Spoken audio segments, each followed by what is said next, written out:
बिस्मिल्लाहिर्रहमानिर्रहीम। हम कंटिन्यू कर रहे हैं अपनी लेक्चर सीरीज ऑन एंटरप्रेन्योरशिप।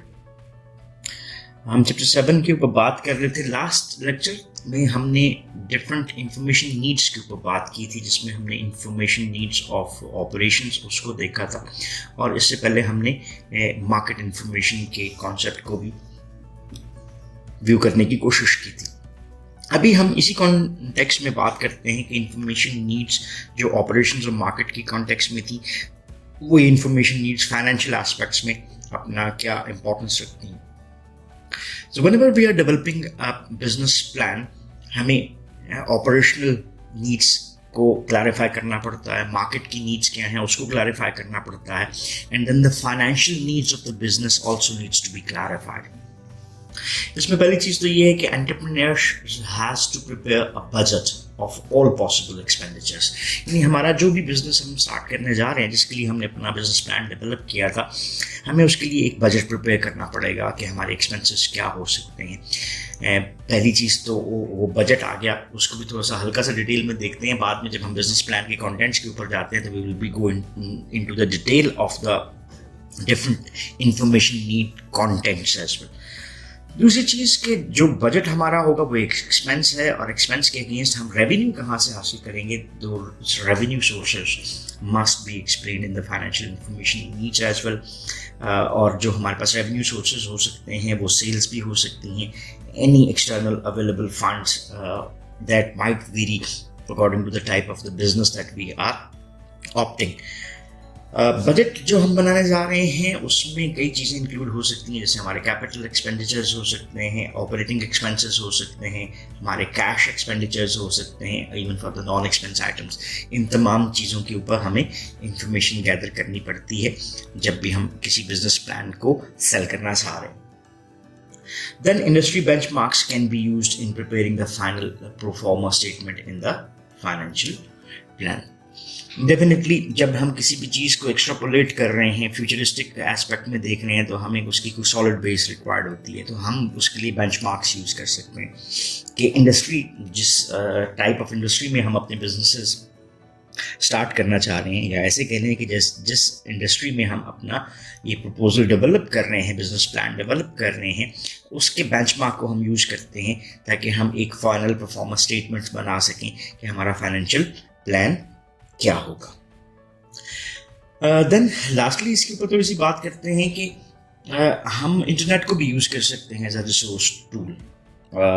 आज जब हम एक इंफॉर्मेशन टेक्नोलॉजी की एज में अपनी तमाम एक्टिविटीज़ को परफॉर्म कर रहे हैं, तो internet can provide information for industry analysis, competitor analysis and measurement of market potentials, because a lot of reports regarding certain businesses are there available on the internet, तो उसको आप यूटिलाइज कर सकते हैं।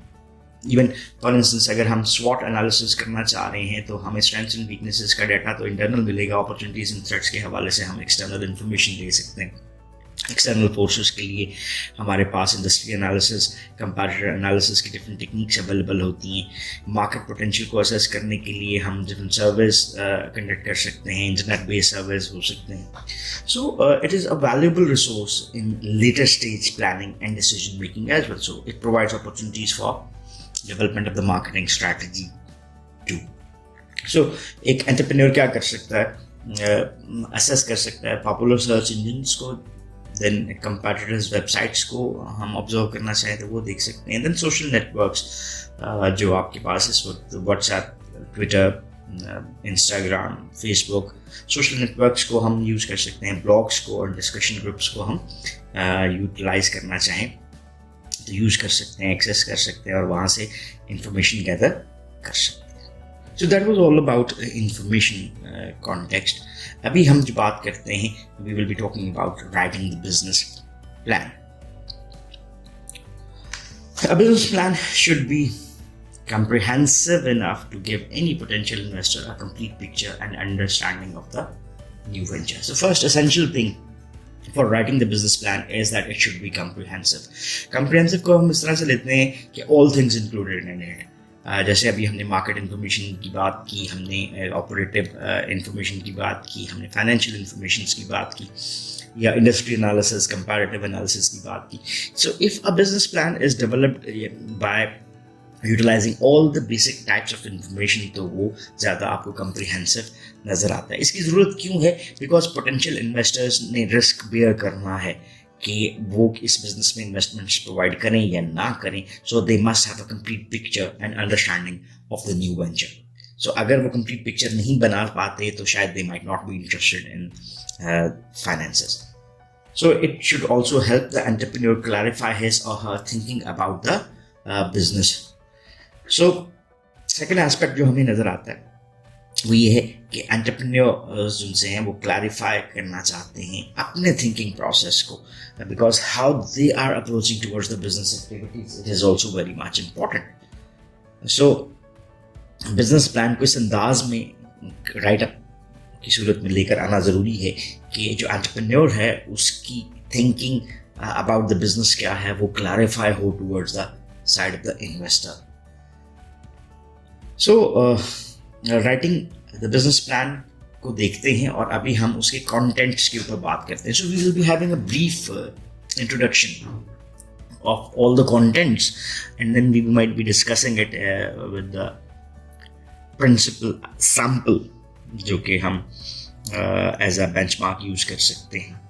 सो पहली चीज़ जो आपको नज़र आ रही है वो है एक इंट्रोडक्टरी पेज. इंट्रोडक्टरी पेज के ऊपर बेसिक इन्फॉर्मेशन आपको नज़र आएगी. Name and address of the company, the name of the entrepreneur और एंटरप्रेन्योर्स, उसका जो कॉन्टैक्ट नंबर्स हो सकते हैं, fax, emails and website addresses might be part of the introductory page.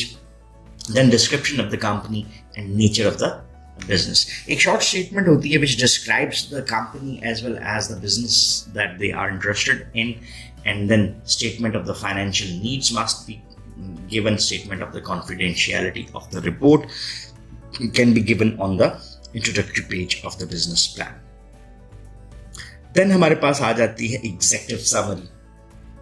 At times जो investors हैं they might not have ample enough time to read each bit of business plan. तो उस हवाले से executive summary एक idea create करती है. So its importance is also there because if the executive summary is written in an appropriate manner और वो interest generate करती है तो हमारे लिए likelihood कि हम investments ले सकते हैं अपने business के लिए वो भी increase कर सकती है. So about 2 to 3 pages in length summarizing the complete business plan. So this is how an executive summary should be written. Then it must include environmental and industry analysis. Environmental analysis क्या है, industry analysis क्या है, इसको explain करना शायद इस lecture के context से बाहर होगा. Environmental analysis में हम 2 चीज़ों को लेते हैं, internal and external environmental analysis, जिसमें the most appropriate is SWOT, और इंडस्ट्री एनालिसिस में हम कंपैरेटिव इंडस्ट्रीज की बात करते हुए नज़र आते हैं. इसके अलावा हमारे पास जो एनवायरमेंटल और इंडस्ट्री एनालिसिस है उसमें STEEPLE, PESTEL etcetera, there are many different types of analysis जिसको हम यूज कर सकते हैं. So environmental analysis assess external uncontrollable variables that may impact the business plan. ये हमारे पास एक्सटर्नल एनवायरमेंटल पार्ट आ गया जिसमें forces, economy, culture, technology, legal concerns etcetera, ये तमाम फोर्सेस हैं और इसकी इम्पैक्ट अपॉन आवर बिजनेस इसको हम असेस कर रहे होते हैं. Then industry analysis involves reviewing industry trends and comparative strategies. CPM एक एनालिसिस है that is comparative profile matrix, जिसमें हम अपनी कंपैरेटिव फर्म्स जो कि हो सकती हैं, पोटेंशियल हो सकती हैं, उसके एनालिसिस लेकर आते हैं. लाइक एग्जांपल्स में इंडस्ट्री डिमांड है, उसका कंपटीशन क्या है. पॉटर 5 फोर्स मॉडल एक अच्छा एनालिसिस रखता है जो कि बताता है extent of the competition of the business क्या है. सो नेक्स्ट हमारे पास आ जाता है critical issues for environmental and industry analysis. ये कुछ रीडिंग्स हैं जिसको आप अपने तौर पे भी अंडरस्टैंड कर सकते हैं. बेसिकली इसको कवर करना might be out of the context of this lecture as well. So environmental and industry analysis में जो कंसिडरेशंस हैं, क्रिटिकल इश्यूज हैं, उसको मद्देनजर रखना ज़रूरी है.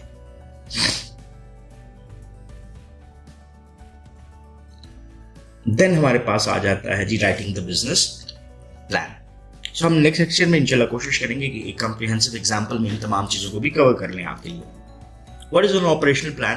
कि एक बिजनेस जो है, चाहे वो मैन्युफैक्चरिंग कंसर्न है, चाहे सर्विस कंसर्न है, जो भी टाइप ऑफ बिजनेस है, वो ऑपरेशंस को कैसे परफॉर्म करेगा। So all businesses should include an operations plan as part of the business plan. So it goes beyond the manufacturing process, describing the flow of goods and services from production to customer. इसमें हम दोनों flows की बात करते हैं कि हमारे पास materials का इनफ्लो कैसे होगा और देन आउटफ्लो ऑफ किस तरह से प्रोसीड करेगा। So describing the flow of goods या सर्विसेज जो भी हम प्रोवाइड कर रहे हैं from production to the customers, ये कैसे होंगी। It must be made part of a business plan, business operational plan. Major distinction between services and manufactured goods is service involves intangible performances. हम previously एक understanding रखते हैं कि what is the difference between the product and service. Products are tangible in their nature और उसकी ownership जो है वो भी ट्रांसफरेबल होती है। सर्विसेज जो हैं वो इंटेंजिबल होती हैं और इनकी ओनरशिप ट्रांसफरेबल नहीं होती। So distinction between product type manufacturing और services should be there. So ये मेजर डिस्टिंक्शन जो है उसको मद्देनजर रखना ज़रूरी है कि सर्विसेज में मोस्टली आपको इंटेंजिबल परफॉर्मेंसेस इन्वॉल्व होती हुई नजर आती हैं, but they must be operationalised. Then हमारे पास आ जाता है G that includes a marketing plan. Basically marketing plan describe करता है मार्केट कंडीशंस को and strategies related to how the product services will be distributed, priced and promoted. अगर मैं इसको हम इन शॉर्ट बात करने की तरफ लेकर जाएं तो it marketing plan must describe all the 4 P's of marketing, that is product, price, place and promotion. Backend के ऊपर आपको क्या नजर आता है? Marketing research. So marketing research एक evidence provide करती है to support any of the marketing decision strategies as well as for forecasting sales should be described in this section. For instance, if someone asks that why you are launching this product, so मेरे पास marketing research servers जो हैं वो मौजूद हो सकते हैं as an evidence कि out of these 1000 samples being taken उसमें से इतने लोग ज़्यादा interested थे, so that's why this product is launched because according to their opinion it is the need of the day. So आपके पास एक evidence support जो मिलती है वो marketing research आपको provide करता है, which should be made part of a marketing plan. So potential investors regard the marketing plan as critical to the success of the new venture. This is an old wise saying कि production is an easy process. तो हम ये नहीं कहते कि bias नहीं होते कि किसी भी चीज़ को produce करना is lot easier rather than how to sell it. So इसीलिए ये कहा जाता है कि investors जो हैं वो marketing plan को बहुत ज़्यादा critical समझते हैं कि अगर marketing plan अच्छा है तो it might be a successful business, और अगर marketing plan दो products are very good अच्छा नहीं है तो शायद business successful ना हो सके। देन बिजनेस के हवाले से हमारे पास नेक्स्ट एलिमेंट आता है वो है ऑर्गेनाइजेशनल प्लान। बेसिकली डिस्क्राइब करता है फॉर्म ऑफ ओनरशिप। हम जिस तरह से अपने बिजनेस को ऑर्गेनाइज कर रहे हैं, ये सोल प्रोप्राइटरशिप के ऊपर है या पार्टनरशिप के ऊपर है या लिमिटेड कंपनी की सूरत में है, प्राइवेट की सूरत में है या पब्लिक की सूरत में है। देन सेकेंड एस्पेक्ट आता है कि उसमें लाइन ऑफ अथॉरिटी क्या होगी, यानी कि टॉप टू बॉटम हम अथॉरिटी को किस तरह से डिस्ट्रीब्यूट करते हैं। जैसे आपको ये नज़र आता है कि हमने बिजनेस की हायरार्कीज बना दी, ये टॉप मैनेजमेंट है, ये मिडिल मैनेजमेंट है और ये फर्स्ट लाइन मैनेजमेंट है। सो लाइन ऑफ अथॉरिटीज़ किस तरह से बनी है and responsibility of members of new venture आपको क्या नज़र आते हैं। अगर पार्टनरशिप हमारे पास चलती हुई नज़र आती है तो terms of the partnership should be included के पार्टनरशिप की बेसिस क्या है। Or in case of a corporation, the following should be included: that shares of stock authorized and share options हमारे पास क्या हैं, like एक company different types of shares offer कर सकती है, वो क्या होंगे। Then names, address and resumes of directors and officers and organizational chart. So organizational plan में ये तमाम elements जो हैं वो include किए जाते हैं।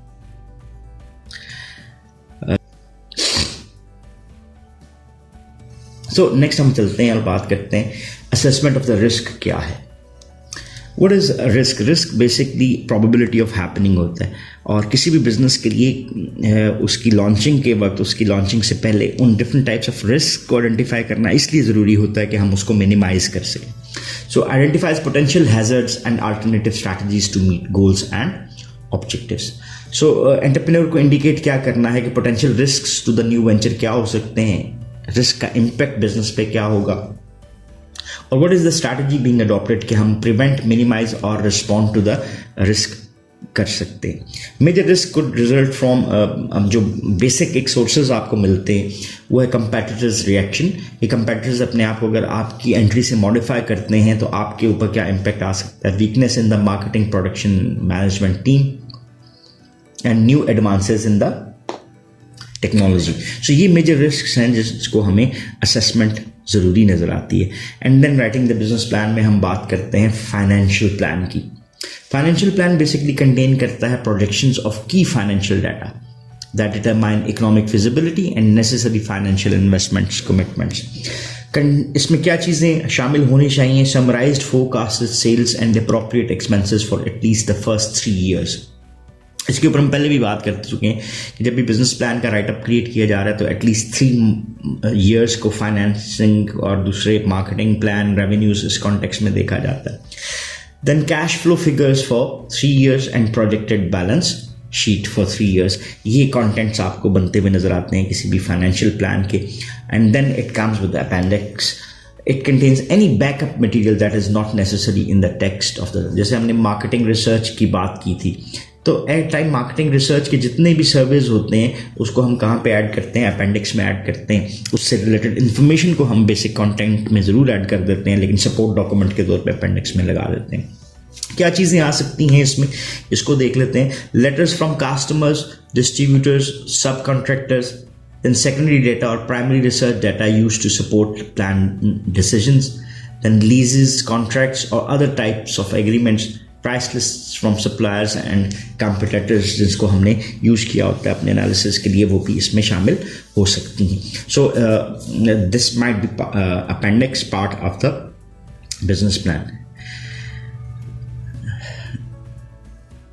So that's all about this lecture.